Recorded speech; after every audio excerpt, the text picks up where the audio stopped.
प्रस्ताव तात्काळ सादर करा, मंजुरीचे मी बघतो. उपसभापती अमरसिंह खोत यांचे अधिकाऱ्यांना निर्देश. 31 मेपर्यंत गोठा बांधणी योजनेचे प्रस्ताव दाखल करण्याचे आवाहन. शेतकऱ्यांसाठी राबविण्यात येणारी गोठा बांधणी योजना प्रभावीपणे राबवून पात्र लाभार्थ्यांना तात्काळ लाभ मिळावा, यासाठी कृषी विभाग, पशुसंवर्धन विभाग आणि नरेगा विभागाने समन्वयाने काम करून प्रस्ताव त्वरित सादर करावेत, अशी सूचना शाहूवाडी पंचायत समितीच्या आढावा बैठकीत उपसभापती अमरसिंह खोत यांनी दिली. शाहूवाडी पंचायत समिती येथे आयोजित बैठकीत गोठा बांधणी योजनेच्या अंमलबजावणीचा सविस्तर आढावा घेण्यात आला. या बैठकीस तानाजी भोसले, बाबूराव पाटील, तालुका कृषी अधिकारी नील चाकणे, मंडल कृषी अधिकारी शिवाजी काशीद, नरेगा विभागाच्या मधू भोसले तसेच पशुसंवर्धन विभागाचे डॉक्टर एस.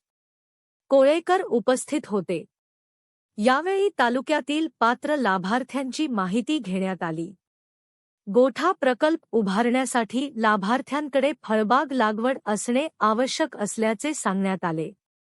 तसेच प्रस्ताव सादर करण्यासाठी कृषी, नरेगा आणि पशुसंवर्धन विभागाकडील आवश्यक कागदपत्रांची पूर्तता करावी लागते.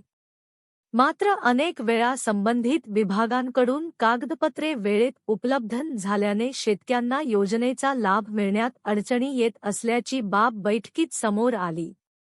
यावर उपसभापती अमरसिंह खोत यांनी नाराजी व्यक्त करत शेतकऱ्यांना हेलपाटे मारायला लावू नका. प्रस्ताव तात्काळ तयार करून सादर करा. मंजुरीसाठी लागणारा पाठपुरावा मी स्वतः करणार आहे, असे स्पष्ट निर्देश अधिकाऱ्यांना दिले. तसेच जास्तीत जास्त लाभार्थ्यांपर्यंत योजना पोहोचावी, यासाठी सर्व विभागांनी विशेष दक्षता घ्यावी, असेही त्यांनी सांगितले. दरम्यान, या योजनेसाठी सर्वसाधारण गटातील शेतकऱ्यांकडे 5 एकरांपेक्षा कमी जमीन असणे आवश्यक आहे. लाभार्थी स्थानिक रहिवासी असावा, अशी अट असून अनुसूचित जातीतील शेतकऱ्यांसाठी जमीन क्षेत्राची अट शिथिल करण्यात आली आहे.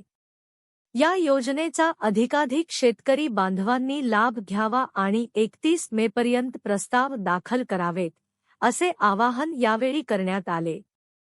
बैठकीस डी तांदळे, अमित पाथरे, मिलिंद पाटील आदी उपस्थित होते.